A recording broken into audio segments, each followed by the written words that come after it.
Saat Renata membuka pintu rumahnya, ia tak hanya menemukan suaminya berselingkuh, tapi dengan sahabat yang paling ia percayai.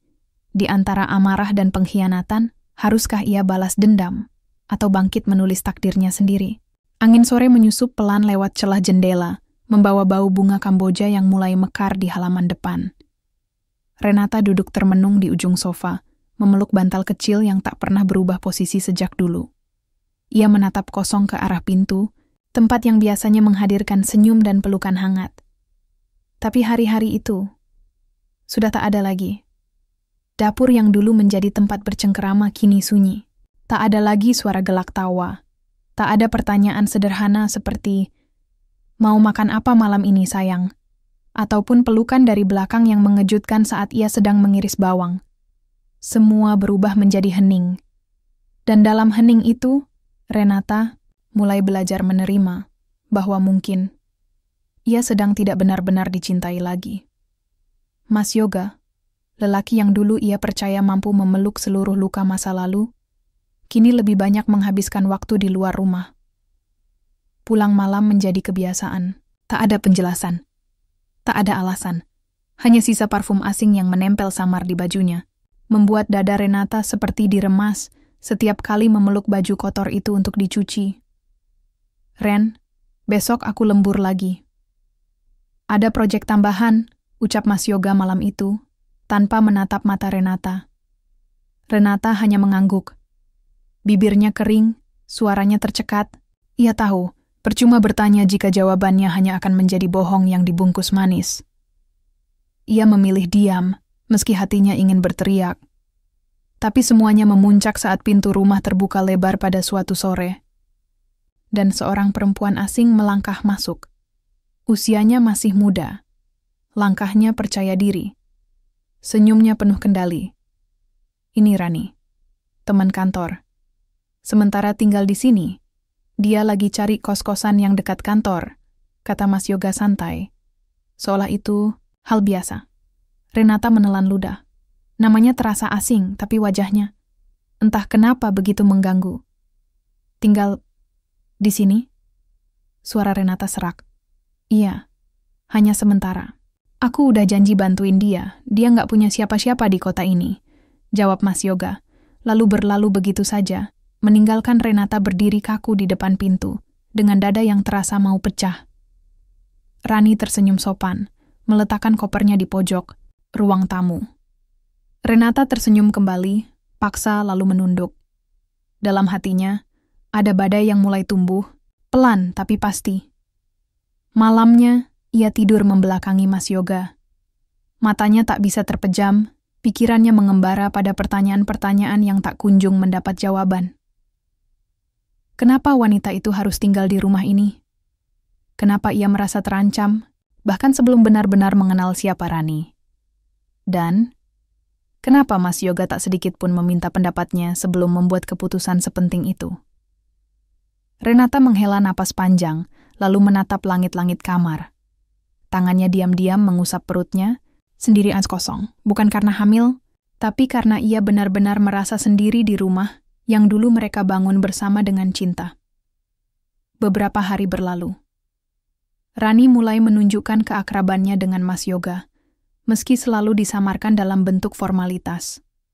Membuatkan kopi, tertawa, pada candaan yang sebenarnya hambar, dan tanpa sadar.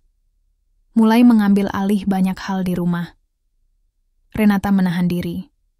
Ia ingin percaya bahwa semuanya hanya sementara, tapi hatinya terlalu jujur untuk bisa dibohongi. Saat Rani mulai duduk di kursi favorit Mas Yoga, kursi yang biasa mereka pakai untuk ngobrol malam-malam, Renata mulai mencatat. Bukan hanya mencatat perubahan sikap suaminya, tapi juga mulai menuliskan barang-barang apa saja yang mereka miliki di rumah itu. Satu persatu. Meja makan, TV layar datar, motor yang dibeli atas nama bersama, tanah kecil di pinggir kota yang dulu dibeli saat mereka sedang bahagia, hingga perhiasan kecil yang ia simpan diam-diam di lemari pakaian. Ia menuliskan semuanya dengan rinci di sebuah buku catatan kecil warna coklat tua. Bukan karena ia serakah, tapi karena ia mulai merasa segalanya bisa lenyap jika ia tetap diam. Suatu malam, Mas Yoga pulang dengan langkah gontai. Rani sudah lebih dulu di ruang tengah, memainkan ponsel sambil sesekali mengobrol dengan Mas Yoga yang melempar senyum lelah. Renata memperhatikan mereka dari balik pintu kamar. Tangannya menggenggam erat buku catatan itu. Ia ingin bertanya, ingin marah, ingin menuntut. Tapi yang keluar dari mulutnya hanya satu kalimat lemah. Besok, kamu pulang sore atau malam lagi? Mas Yoga tidak menjawab, ia hanya mengangkat bahu. Lalu berjalan masuk ke kamar mandi, tanpa menoleh sedikit pun ke arah istri yang selama ini menemaninya dari awal. Dan disitulah, di dalam sunyi malam yang terasa, seperti jurang, Renata mulai sadar, ia tak lagi tinggal di rumah. Ia sedang terjebak di medan perang, yang musuhnya datang dari tempat paling dekat. Pagi itu, matahari menyusup perlahan melalui celah gorden kamar, tapi tak ada kehangatan yang menyertai. Renata bangun lebih awal dari biasanya. Kepalanya berat, bukan karena kurang tidur, tapi karena pikirannya tak pernah benar-benar diam. Ia melangkah ke dapur, menyiapkan sarapan seperti biasa. Tapi kali ini, ada satu gelas tambahan di atas meja. Bukan untuk anak, bukan untuk tamu sebentar, melainkan untuk Rani. Seorang perempuan asing yang kini duduk dengan santainya di ruang makan, mengenakan daster pinjaman, dan tersenyum seolah rumah itu miliknya. Pagi, Kak. Aku bantu potongin semangka. Ya, ucap Rani dengan nada ceria. Renata mengangguk, meski di hatinya ingin menjawab, jangan sentuh apapun. Ia tersenyum, seperti perempuan kebanyakan yang diajarkan untuk bersabar dan menahan diri. Tapi di balik senyuman itu, pikirannya mulai bekerja keras. Ia bukan lagi Renata yang naif. Tidak sekarang, tidak setelah semua sinyal dikirimkan dengan sangat terang dan menyakitkan. Setelah sarapan, Mas Yoga pamit ke kantor. Rani ikut mengantar sampai halaman depan. Mereka tertawa, saling bersenggolan, dan bahkan Mas Yoga dengan santainya menyentuh bahu Rani sebelum naik motor. Tak ada rasa bersalah. Tak ada batas. Renata melihat semuanya dari jendela. Dari situ, ia tahu. Matanya tak boleh lagi dibutakan oleh harapan. Hari itu, Renata membuka kembali lembar demi lembar catatan kecilnya. Ia menambahkan beberapa item baru, perhiasan warisan dari almarhumah ibunya, surat tanah yang dititipkan oleh mertuanya, dan rincian kendaraan yang meskipun dibeli atas nama suaminya. Sebagian besar menggunakan tabungan pribadinya. Ia juga mencatat pengeluaran bulanan rumah tangga secara detail, menandai mana yang dikeluarkan dari rekening pribadinya dan mana yang menggunakan dana bersama. Malamnya, saat Rani sudah masuk kamar, tamu, Renata mencoba bicara dengan Mas Yoga. Aku mau kita diskusi sebentar. Tentang keuangan, tentang rumah, tentang semuanya, katanya pelan. Tapi Mas Yoga menolak. Aku capek, Ren. Besok aja. Ya. Nada suaranya datar, bahkan malas. Renata menggigit bibirnya. Ia tahu, besok akan menjadi jawaban yang terus ditunda. Dan jika ia tidak mengambil langkah sendiri, semuanya akan lepas dari genggaman. Malam itu, ia duduk sendiri di ruang tamu, menatap foto pernikahan mereka yang masih tergantung di dinding. Terlihat seperti keluarga bahagia, padahal sebenarnya rapuh, hampir hancur. Air mata jatuh tanpa suara. Esok harinya Renata pergi ke bank. Ia ingin tahu kondisi rekening bersama mereka. Namun saat tiba di sana, hatinya semakin tenggelam. Beberapa transaksi besar sudah terjadi. Nominal yang tak kecil keluar dalam waktu berdekatan. Kemana uang itu pergi? Ini transaksi beberapa bulan. Terakhir, Bu. Apakah perlu kami cetak detailnya? Renata mengangguk. Tangannya gemetar saat menerima lembar demi lembar cetakan. Ia membaca dengan seksama. Beberapa transaksi menuju rekening lain yang asing baginya. Dan lebih menyakitkan lagi, banyak dari pengeluaran itu terjadi saat ia masih sibuk menyiapkan ulang tahun pernikahan mereka. Renata menunduk. Rasanya seperti dipukul keras di dada. Tapi ia menolak hancur. Tidak kali ini.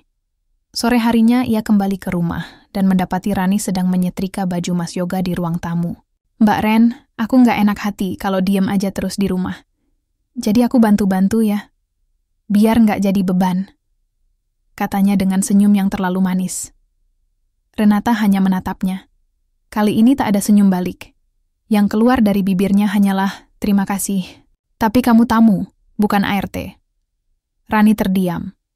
Untuk pertama kalinya, wajahnya terlihat tak nyaman. Tapi Renata tak peduli. Ia berjalan ke kamar, menutup pintu, dan mengunci diri di dalam. Dari dalam kamar, ia mulai menyusun strategi. Langkah pertama, pisahkan keuangan. Langkah kedua, lindungi semua aset atas nama pribadi. Langkah ketiga, bersiap untuk semua kemungkinan.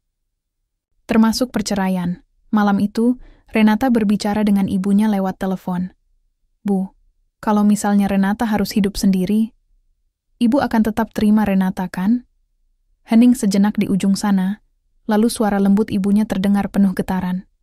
"Nak, rumah ini selalu terbuka untukmu. Tapi kamu nggak harus pulang karena kalah. Kamu boleh pulang karena kamu berani."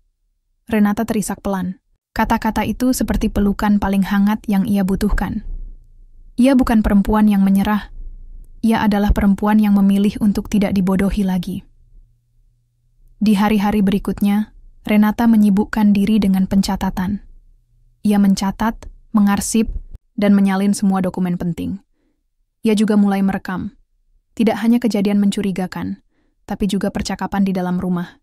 Semua itu ia simpan baik-baik sebagai bukti jika kelak dibutuhkan. Dan setiap malam, ia menatap suaminya yang tidur membelakangi, sementara Rani berbaring di kamar tamu dengan nyaman. Renata tidak lagi tidur sebagai istri yang penuh cinta.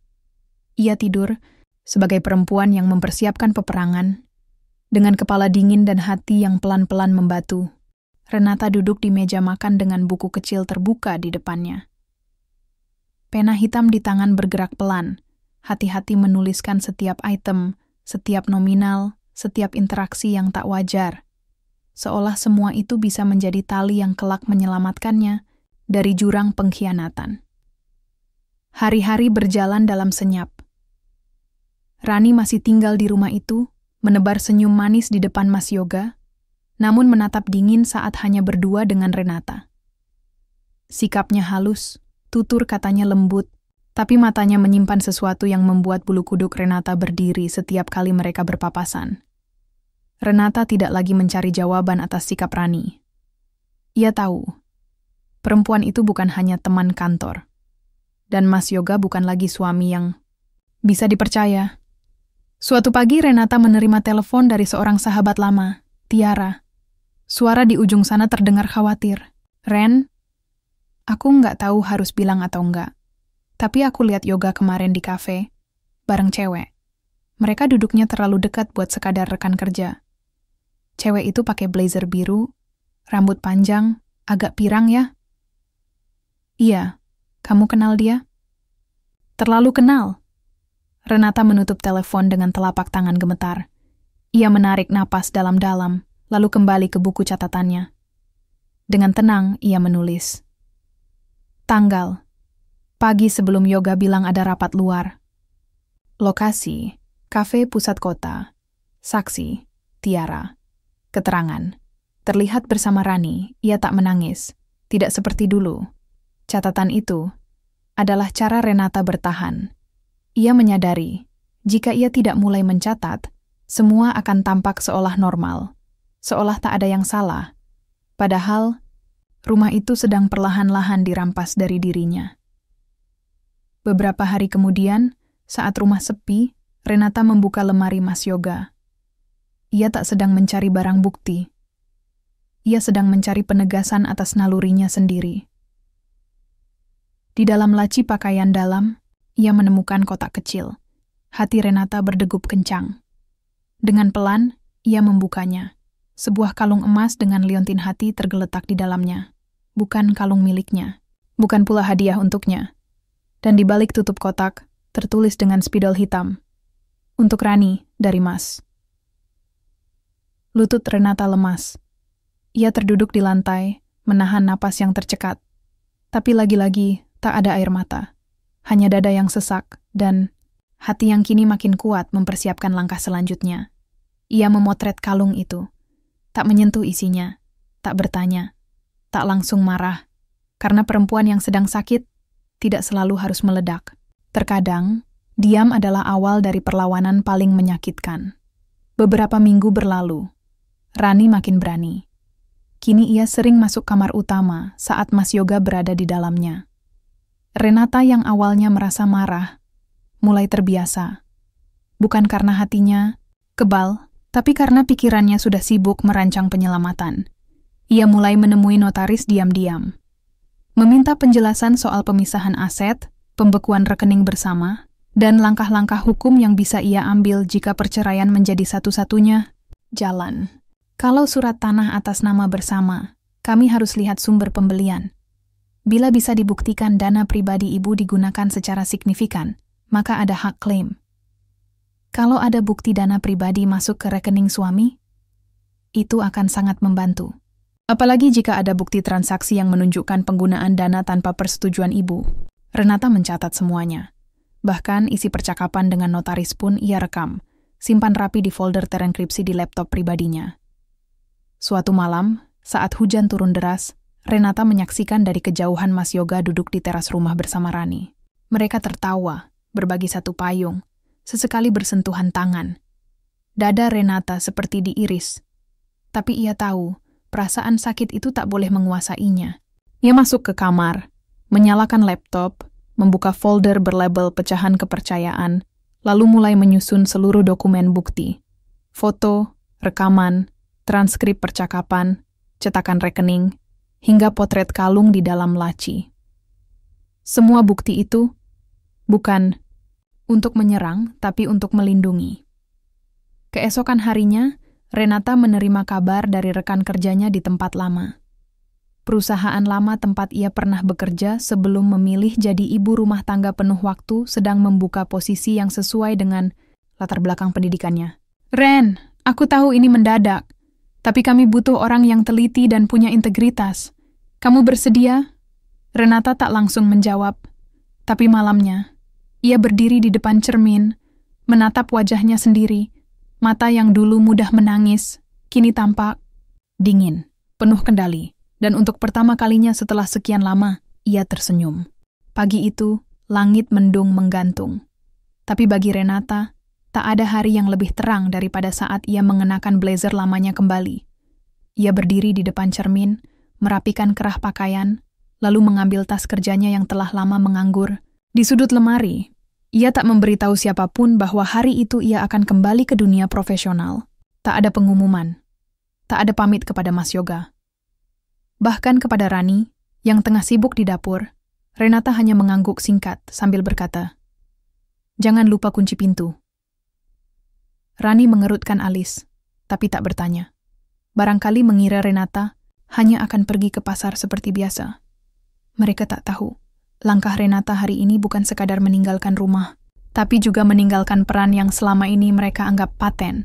Istri yang diam, perempuan yang pasrah. Kantor barunya tidak megah, tapi suasana di dalamnya penuh semangat. Renata disambut dengan senyum hangat oleh teman lamanya, yang kini menjadi atasan. Di meja kecil yang disediakan untuknya, ia membuka laptop dan menghela napas dalam. Ada rasa gugup, tentu saja. Tapi lebih dari itu, ada percikan kebebasan yang membuatnya hidup kembali. "Selamat datang kembali, Ren. Dunia ini merindukan ketelitianmu," ujar Tiara sambil menepuk bahunya ringan. Renata tersenyum. Dunia ini mungkin tak banyak berubah, tapi dirinya sudah tak sama. Sementara itu, di rumah, Rani mulai gelisah. Hari sudah menjelang siang, tapi Renata belum juga pulang. Ia mondar-mandir, menelpon Mas Yoga dengan nada was-was. "Mas, Kak Ren, belum pulang. Biasanya jam segini udah di rumah." "Dia kemana?" "Nggak tahu. Cuma bilang jangan lupa kunci pintu, terus pergi aja." Di ujung sana, Mas Yoga terdiam sesaat. Ada rasa tak nyaman di benaknya. Ia sudah terlalu lama menganggap Renata tidak akan berani berbuat apa-apa. Beberapa hari berlalu. Renata kini punya rutinitas baru. Bangun pagi, menyiapkan sarapan seperti biasa, lalu berangkat kerja. Tapi ada yang berbeda dari wajahnya, Senyum itu bukan lagi senyum yang dipaksakan. Langkahnya bukan lagi langkah perempuan yang terjebak. Ia menyimpan gaji pertamanya di rekening baru atas nama pribadi. Tak ada yang tahu rekening itu ada. Tak Mas Yoga, tak pula Rani. Ia juga mulai mengonsultasikan rencana pembelian tempat tinggal, baru secara diam-diam. Bukan rumah mewah. Tapi cukup untuk menjadi benteng jika hari itu tiba, hari saat ia benar-benar harus pergi.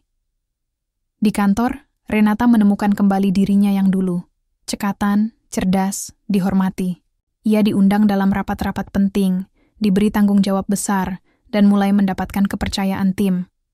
Hal itu bukan hanya mengembalikan harga dirinya, tapi juga memupuk kembali semangat yang nyaris mati. Suatu hari, saat makan siang bersama, Tiara, percakapan pun mengarah pada situasi rumah tangganya. Ren, boleh jujur? Kamu terlihat lebih tenang sekarang. Tenang? Iya. Tapi bukan karena semua baik-baik saja. Lebih ke, kamu sudah menerima. Dan sekarang kamu siap hadapi apa pun. Renata mengaduk tehnya pelan. Lalu ia berkata, aku masih mencatat. Tapi sekarang, bukan hanya tentang pengkhianatan. Aku mulai mencatat kebangkitanku juga. Di rumah, Mas Yoga mulai curiga.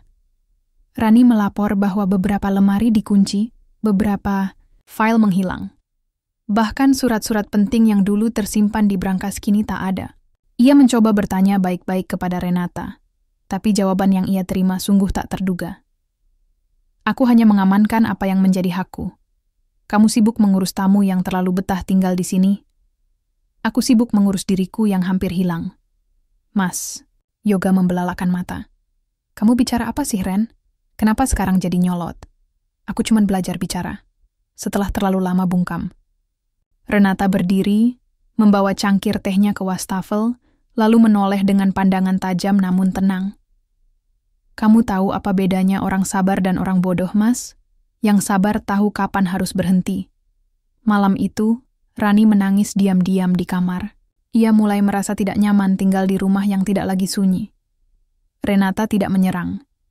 Tapi keberadaannya kini seperti peringatan konstan bahwa mereka sedang dalam bahaya. Keberanian Renata membuat mereka gelisah, tanpa perlu satu pun kata kasar terlontar dari bibirnya.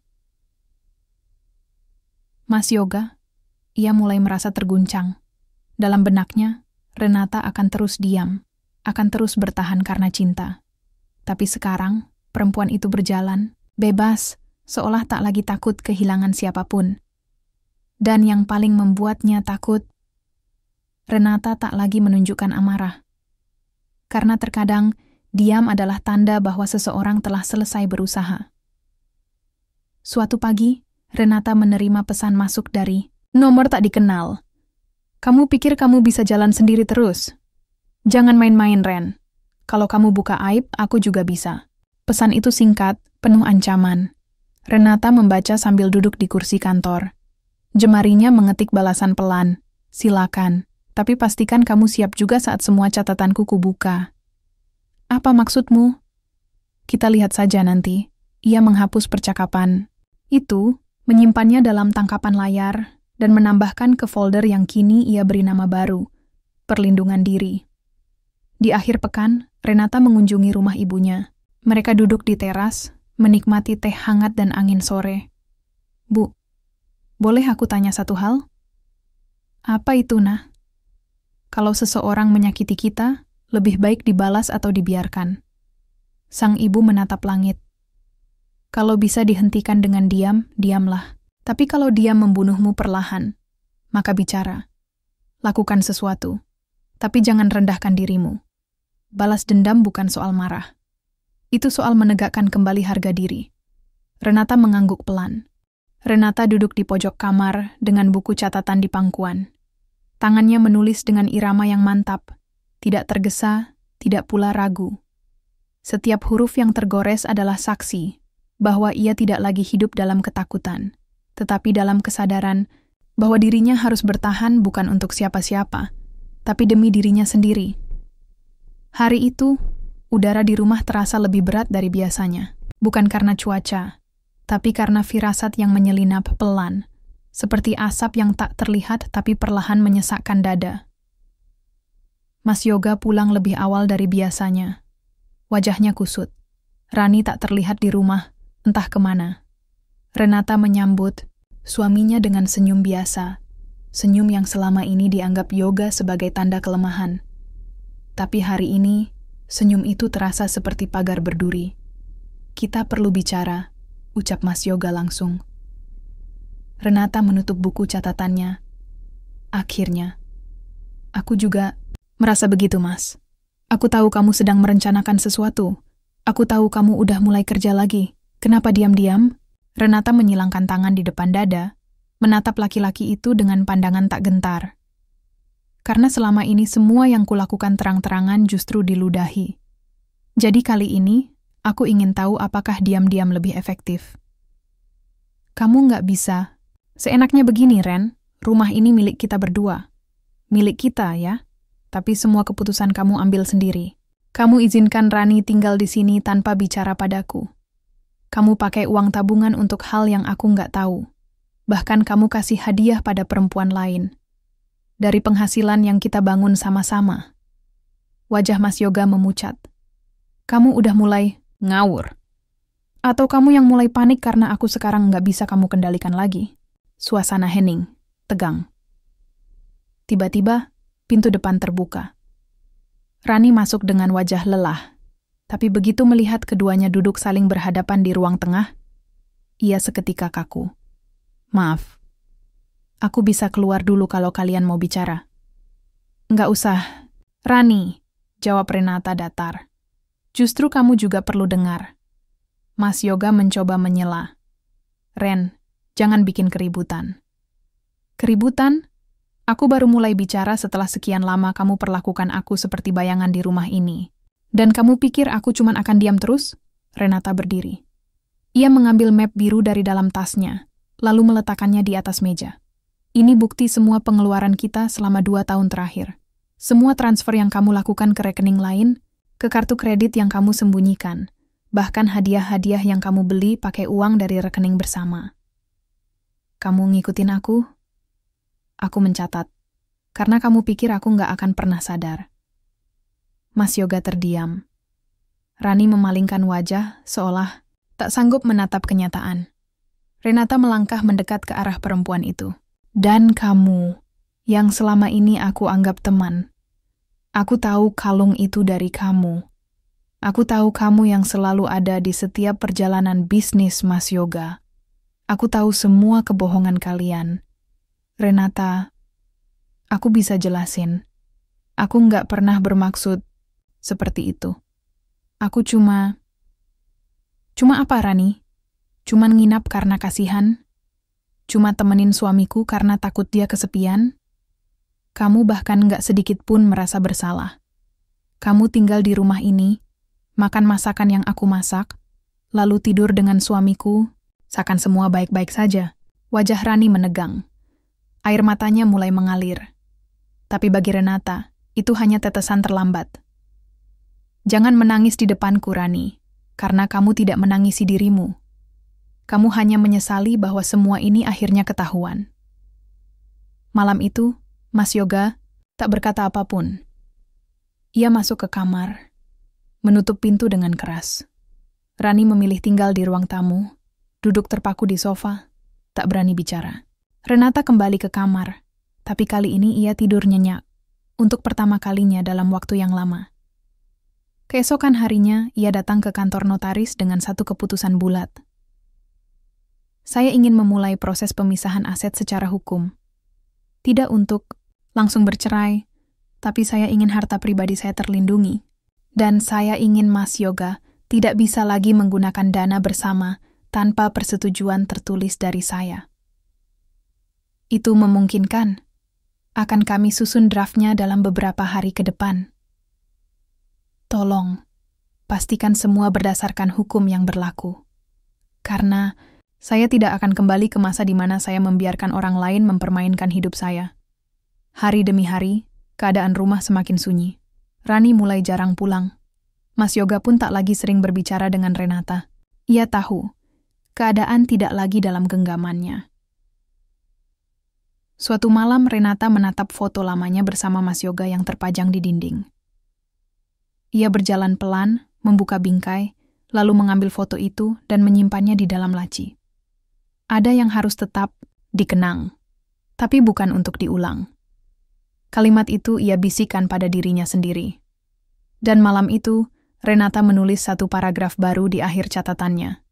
Pengkhianatan paling dalam bukan berasal dari musuh, tapi dari orang yang pernah kita doakan setiap malam.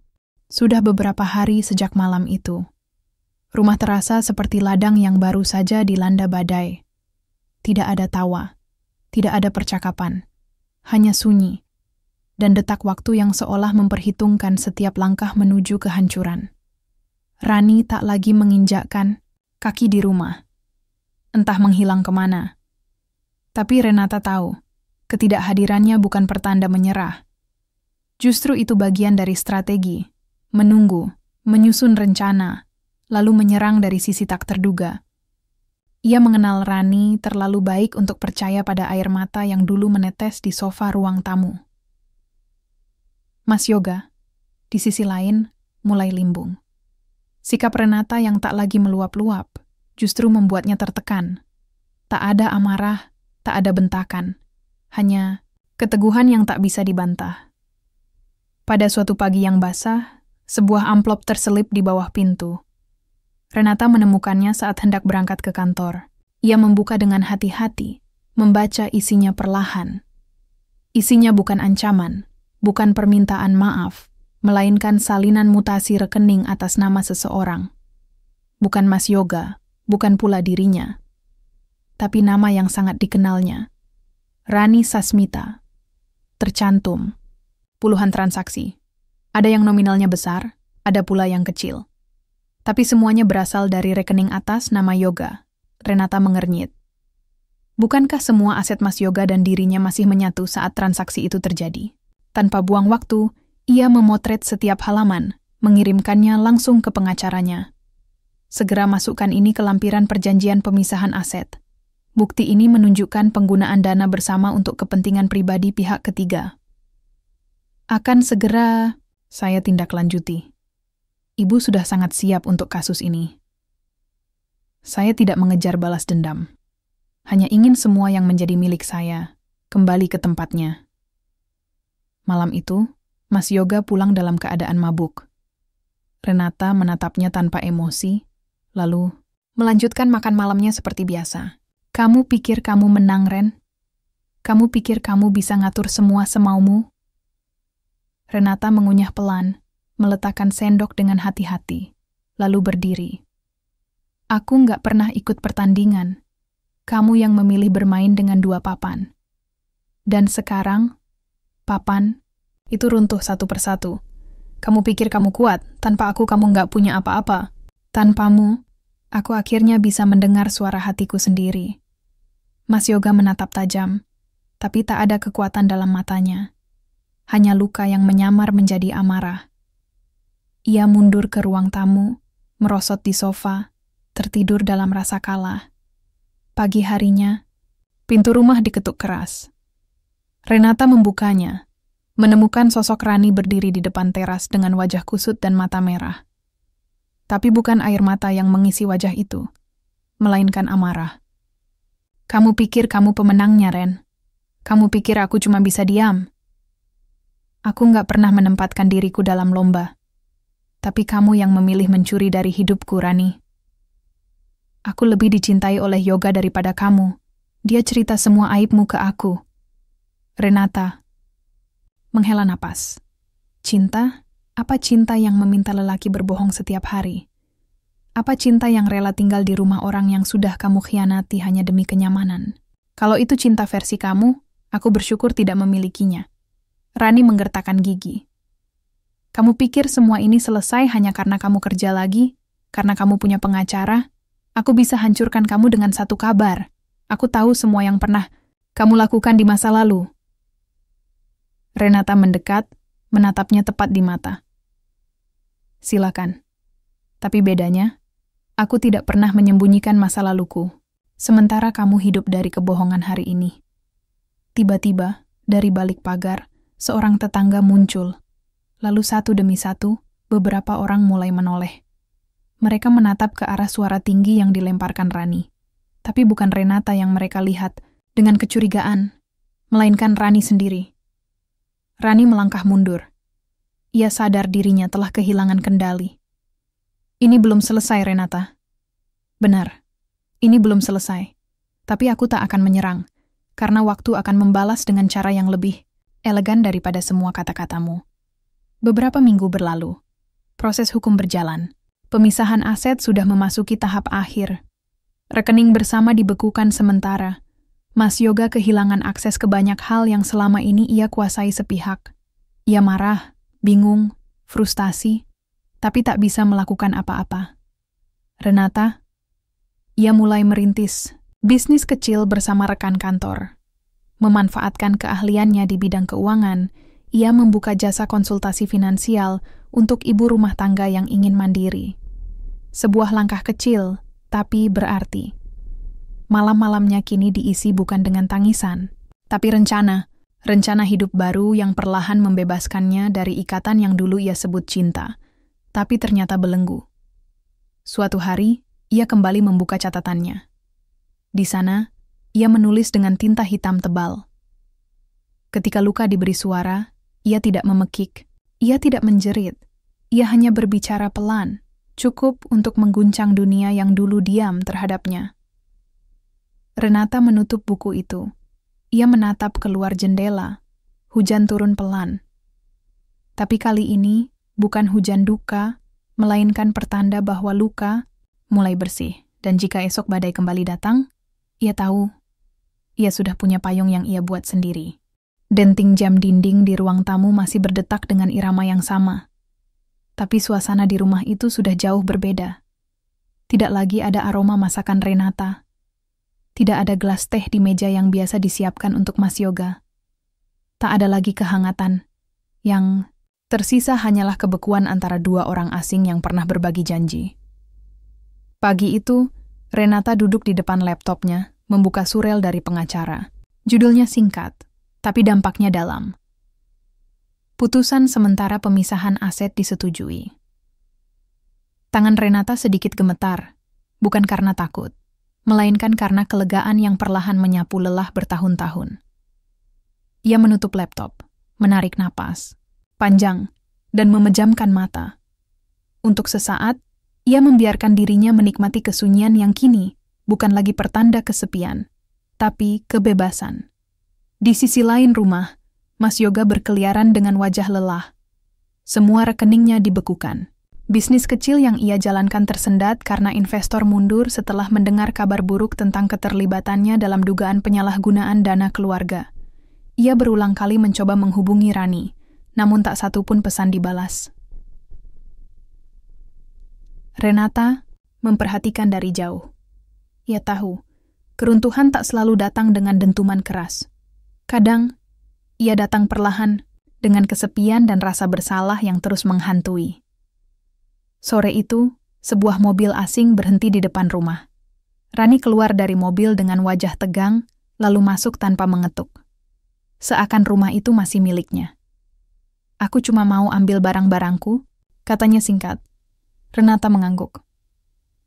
"Ambil saja, semuanya ada di kamar tamu. Aku sudah kumpulkan dan bungkus rapi." "Kamu senang ya sekarang? Karena berhasil usir aku dan bikin Yoga nggak punya apa-apa lagi." "Aku tidak mengusir. Kamu yang memilih pergi sejak awal, saat kamu tidur di ranjang yang bukan milikmu." Wajah Rani menegang. Ia melangkah cepat menuju kamar. Tapi sebelum masuk, ia berbalik dan menatap Renata dengan sorot mata penuh kebencian. "Kamu pikir kamu pahlawan? Padahal kamu cuma wanita lemah yang terlalu pengecut untuk melawan saat masih bisa. Kalau aku benar-benar lemah, aku tidak akan berdiri di sini dan menatapmu dengan kepala tegak." Beberapa jam kemudian, Rani pergi, dan kali ini untuk selamanya. Tapi bukan hanya dia yang meninggalkan rumah itu. Renata pun sudah menyiapkan langkah berikutnya. Meninggalkan kenangan buruk, tanpa harus pergi dari tempat tinggalnya. Ia mengganti semua kunci rumah, menghapus semua foto pernikahan, melepas setiap tirai yang dulu dipilih bersama Yoga. Bukan karena ia ingin melupakan, tetapi karena ia tak ingin terus-menerus disiksa oleh masa lalu yang terpajang di setiap sudut. Beberapa hari setelahnya, datang surat undangan mediasi dari pengadilan. Mas Yoga mengajukan permintaan agar pembagian aset dibicarakan ulang. Renata datang bukan untuk berdebat, tapi untuk menyaksikan bagaimana seseorang yang dulu menginjak harga dirinya, kini duduk di kursi pengakuan dengan tubuh lesu dan suara yang tak lagi lantang. "Saya cuma minta sebagian rumah ini. Saya juga berhak," ucap Yoga Renata menatap hakim, lalu berkata dengan tenang, "Rumah ini dibeli dengan uang saya dari warisan orang tua. Surat kepemilikannya atas nama saya. Rekening yang digunakan adalah rekening pribadi saya, yang tidak pernah digabung sejak awal. Semua bukti sudah saya lampirkan. Saya hanya ingin yang adil." Hakim mengangguk. Kalau begitu, pengadilan akan memutuskan berdasarkan dokumen yang telah diterima. Setelah sidang selesai, Mas Yoga menghampiri Renata di luar ruang pengadilan. "Ren, kamu benar-benar mau aku jatuh sampai begini?" Renata tak langsung menjawab. Ia memandang lelaki yang dulu sangat ia cintai. Lelaki yang ia doakan dalam sepi. Lelaki yang ia peluk dalam dingin, tanpa tahu bahwa pelukan itu telah ia bagi pada wanita lain. "Kamu tidak jatuh karena aku, Mas. Kamu jatuh karena keserakahanmu sendiri. Aku hanya berhenti menopang." Mas Yoga tertunduk, tapi Renata tak menunggu lagi. Ia melangkah pergi, menolak untuk terus hidup dalam bab yang sudah ia tutup dengan air, mata dan tinta hitam. Di rumah, Renata duduk di meja makan. Kali ini, ia sendirian. Tapi tidak kesepian. Ia menyeduh teh hangat, menulis di catatannya. Pengkhianatan tidak butuh alasan, tapi penyembuhan butuh keberanian. Ia menatap langit malam dari balik jendela. Bintang-bintang mulai bermunculan, dan dalam hatinya, ia tahu, fase baru telah dimulai. Tak ada lagi Rani, tak ada lagi Mas Yoga.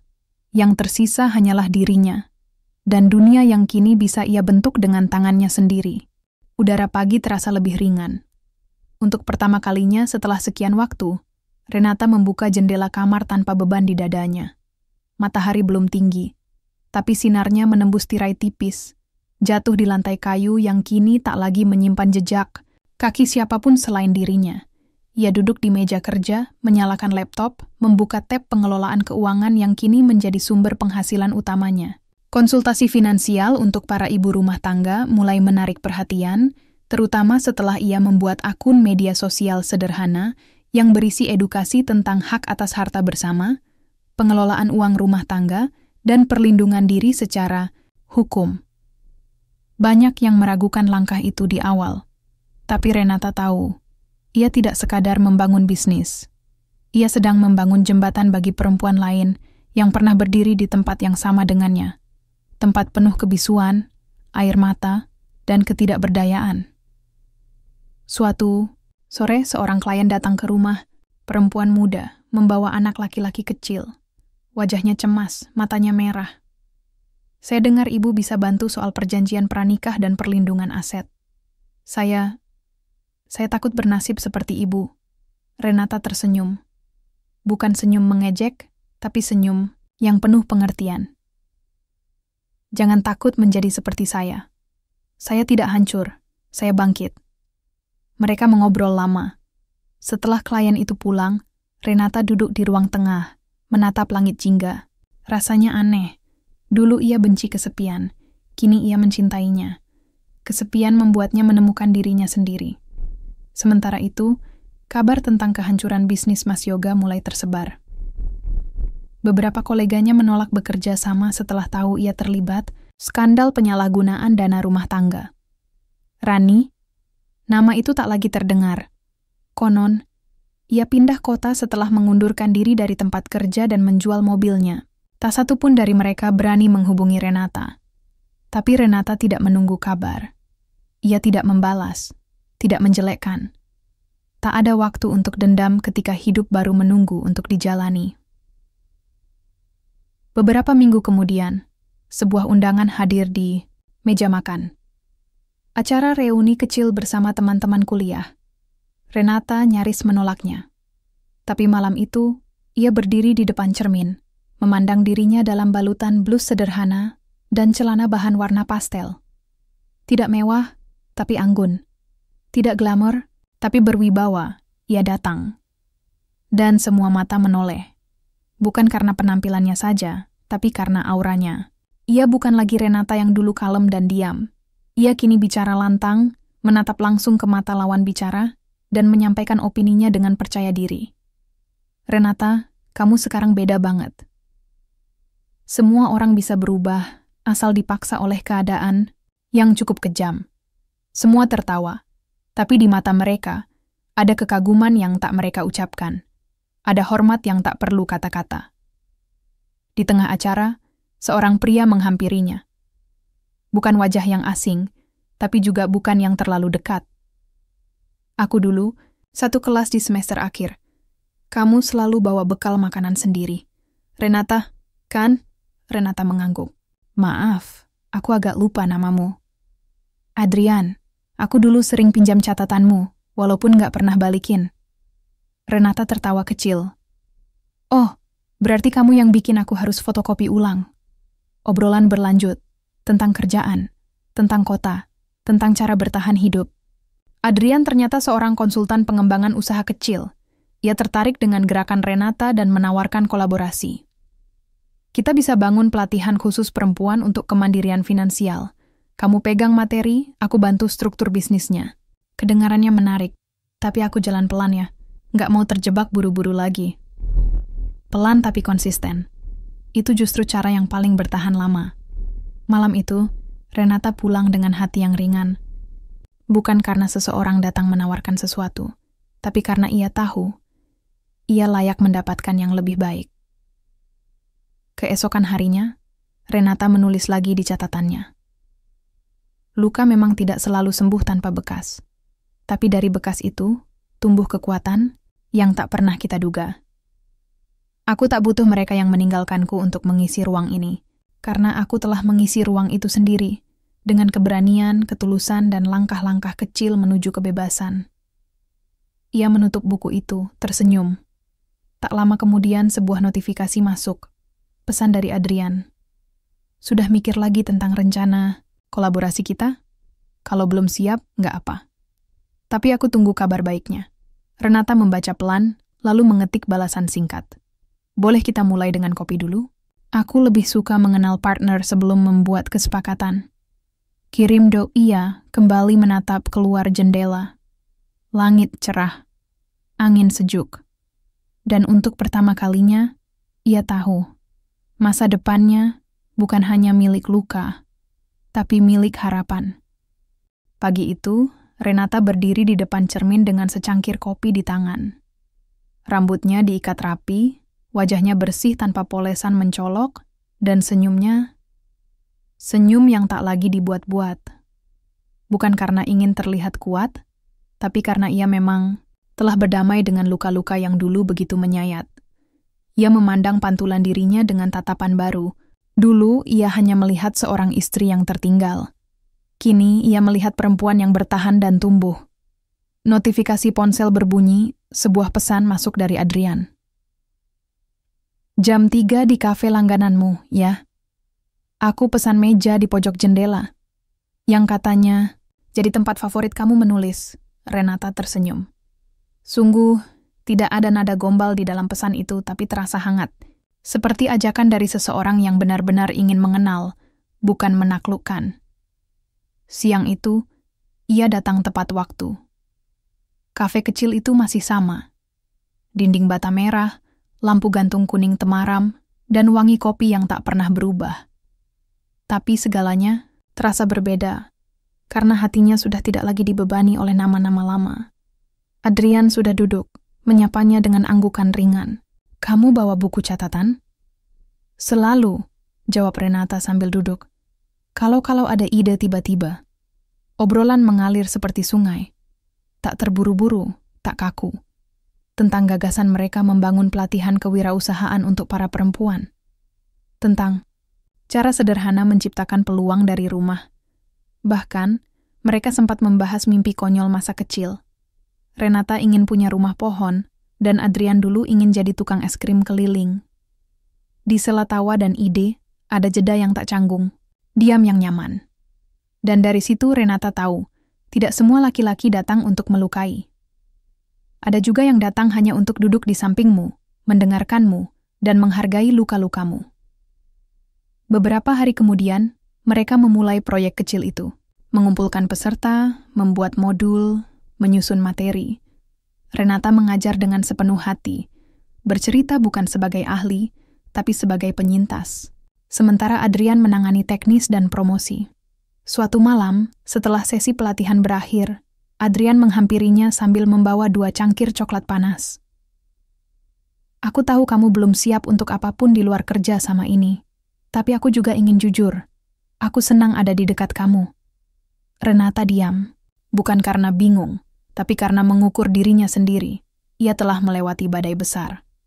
Ia tidak ingin melangkah dalam kabut. Aku hargai kejujuran kamu, tapi izinkan aku tetap berjalan di sisiku dulu. Sendiri. Karena sebelum menggandeng orang lain, aku ingin memastikan langkahku tidak lagi goyah. Adrian mengangguk. Tidak kecewa. Ia tahu jawaban itu adalah bentuk kedewasaan, bukan penolakan. Dan itu cukup. Beberapa minggu berlalu. Program mereka mulai mendapat perhatian. Beberapa komunitas perempuan mengundang Renata menjadi pembicara. Ia bercerita tentang catatan hidupnya, bukan untuk membuka aib, tapi untuk menunjukkan bahwa kekuatan bisa muncul dari puing-puing penghinaan. Pada salah satu sesi, seorang ibu bertanya padanya, "Bagaimana cara ibu memaafkan orang yang menghancurkan hidup ibu?" Renata tersenyum, lalu menjawab perlahan, "Saya tidak memaafkan karena mereka layak dimaafkan.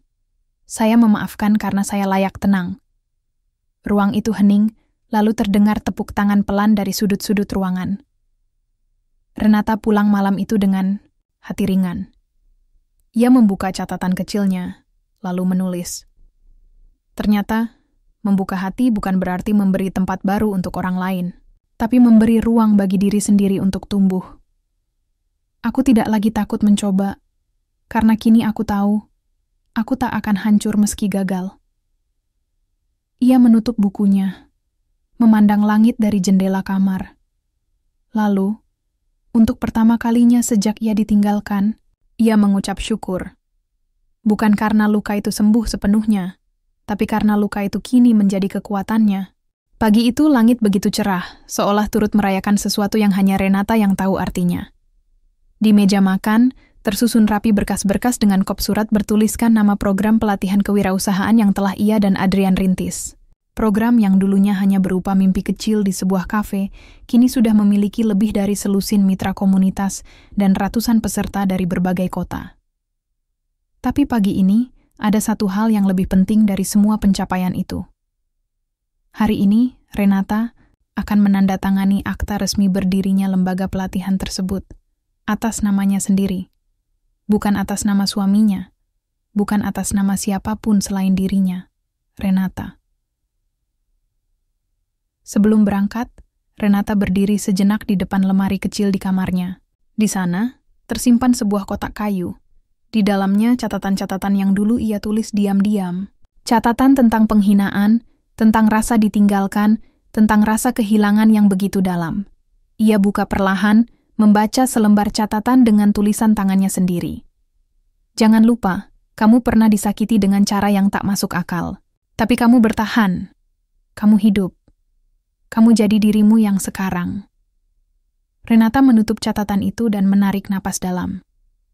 Terima kasih masa lalu.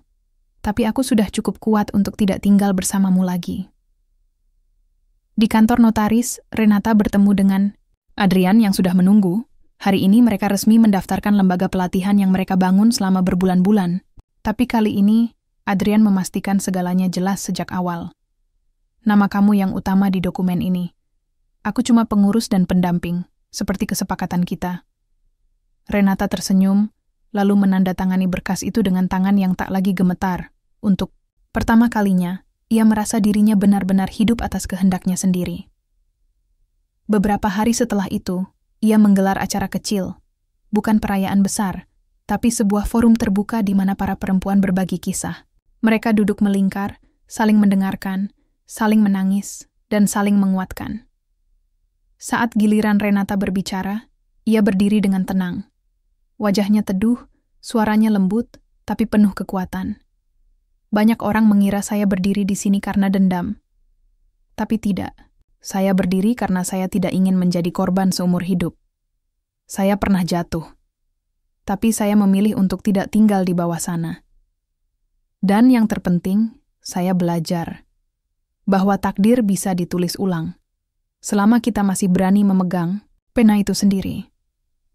Ruang itu hening, lalu gemuruh tepuk tangan mengisi udara, bukan sebagai pujian, tapi sebagai bentuk hormat. Karena mereka tahu, di hadapan mereka berdiri seorang perempuan yang pernah hancur, dan kini bangkit sebagai sosok yang menyalakan harapan. Beberapa waktu kemudian, di sore yang sunyi, Renata kembali menulis di catatannya. Tapi kali ini, isinya berbeda. Bukan lagi tentang luka, bukan pula tentang amarah, melainkan tentang harapan. Aku tidak tahu siapa yang akan berjalan bersamaku di masa depan. Mungkin sendiri, mungkin ada yang datang. Tapi aku tahu satu hal pasti. Aku tak akan pernah menyerahkan hidupku lagi pada siapapun selain diriku sendiri. Sore itu, ponselnya berdering. Sebuah pesan dari nomor yang pernah dikenal baik, Mas Yoga. Aku dengar kamu sekarang sukses. Maafkan aku. Kalau ada waktu, aku ingin bicara. Renata memandangi pesan itu lama. Lalu ia menghapusnya. Bukan karena marah, tapi karena ia tahu tidak semua kenangan perlu dibuka kembali. Tidak semua cerita pantas mendapat bab tambahan. Malam harinya, ia duduk di balkon rumah barunya. Rumah kecil hasil kerja kerasnya sendiri, hasil dari luka yang ia ubah jadi kekuatan. Angin sepoi-sepoi mengusap wajahnya. Di pangkuannya, sebuah buku catatan baru terbuka. Judul di halaman pertama, Catatan Baru Seorang Perempuan Bebas. Dan di bawahnya, ia tulis satu kalimat pelan. Hari ini aku memilih bahagia. Bukan karena hidup sempurna, tapi karena aku memilih untuk tidak menyerah.